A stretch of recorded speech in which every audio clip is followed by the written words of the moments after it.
শেষ রাতের সময় এখানে প্রহরীরা ঘুমাতো আর কি।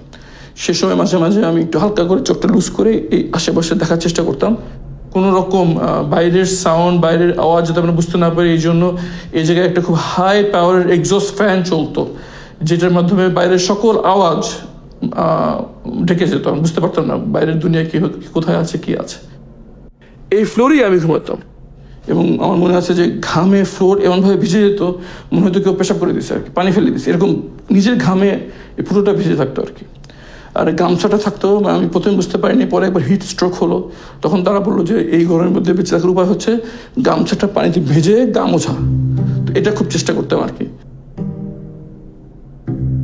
যখনই বাইরে বৃষ্টি হতো তখন একটা জিনিস হতো, সেটা হচ্ছে গিয়ে টয়লেট যেখানে পানি যায় সে জায়গাতে কেঁচো ঢুকে যেত এখানে আর কি।